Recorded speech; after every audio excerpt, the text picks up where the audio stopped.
Bien, chers frères et sœurs, loué soit Jésus-Christ. Nous sommes au premier dimanche du temps de Carême, dimanche 9 mars 2025. Les lectures de ce jour sont les suivantes. La première lecture est tirée du livre de Deutéronome au chapitre 26, versets 4 au 10e. Et la deuxième lecture est tirée de la lettre de Saint Paul apôtre aux Romains au chapitre 10, verset 8 au 9e. Et l'évangile est tiré de Saint Luc au chapitre 4, verset 1er au 13e. Chers bien-aimés de Dieu, loué soit Jésus-Christ à jamais.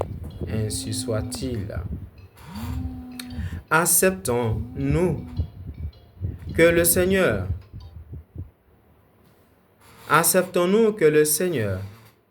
nous donne la vie? Sans doute allons-nous tous répondre oui. Mais ce oui est-il donné sans réserve? Ou bien est-il attaché à des conditions? Ces questions émergent à l'écoute des textes de ce premier dimanche de Carême. Dans le livre de Deutéronome, Moïse indique au peuple comment il doit offrir au Seigneur les prémices de ses récoltes. Le peuple recevra ses fruits et les déposera devant l'autel du Seigneur. Il fera ensuite mémoire de ce qu'il a vécu. Comment il est descendu en Égypte pour y vivre en immigré.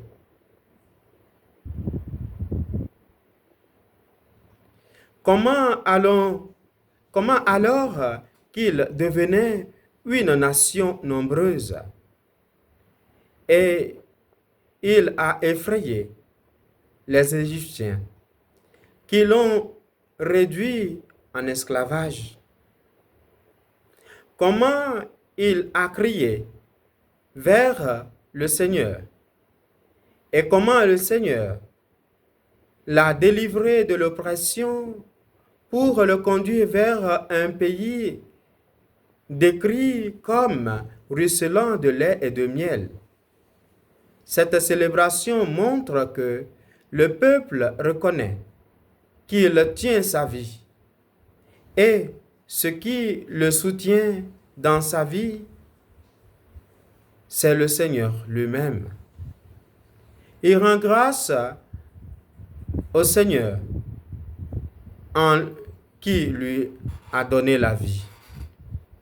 Chers bien-aimés, dans l'extrait de la lettre aux Romains, ce que nous attendons aujourd'hui, Saint Paul souligne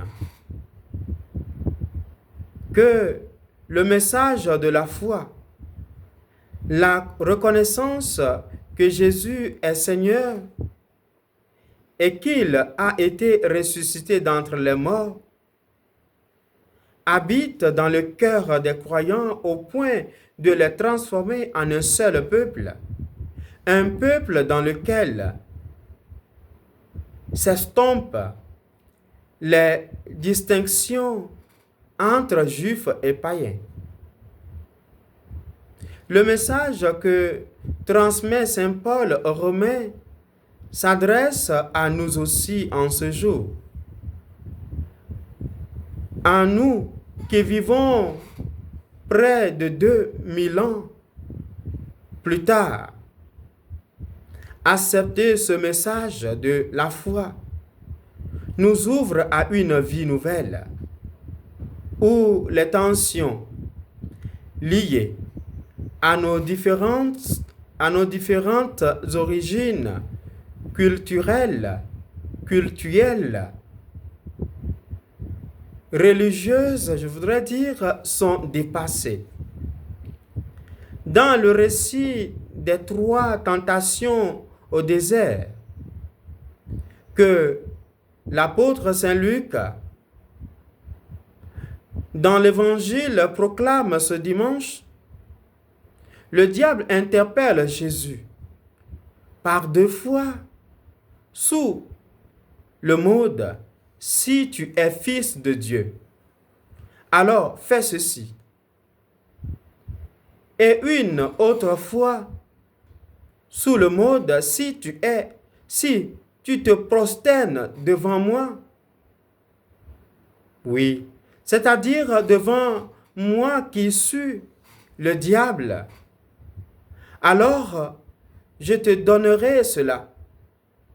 Jésus refuse de soumettre ou de se soumettre à sa vision des choses. Soumettre à quelques vérifications de la divinité de Fils de Dieu qu'il est.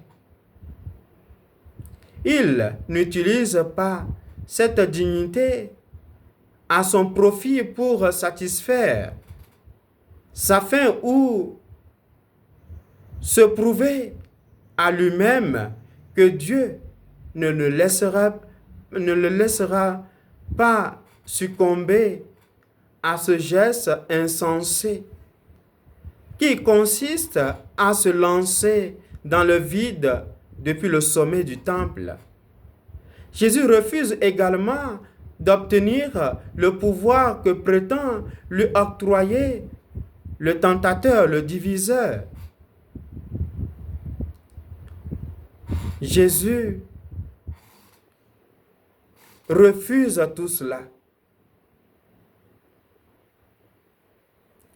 au prix d'un acte d'allégeance.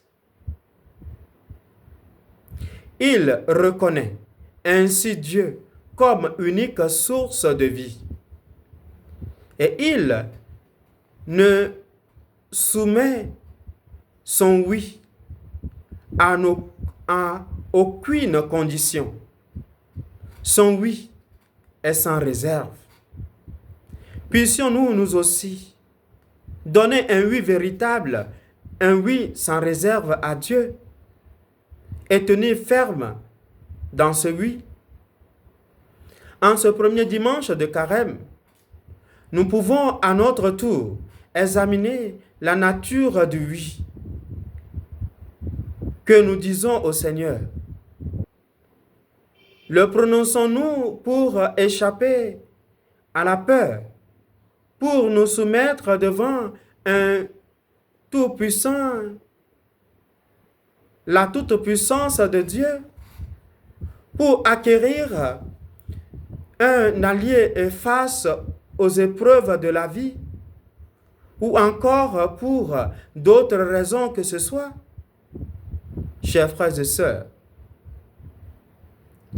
notre oui, nous l'avons prononcé parce que nous reconnaissons que notre vie tient son fondement de Dieu et de lui seul.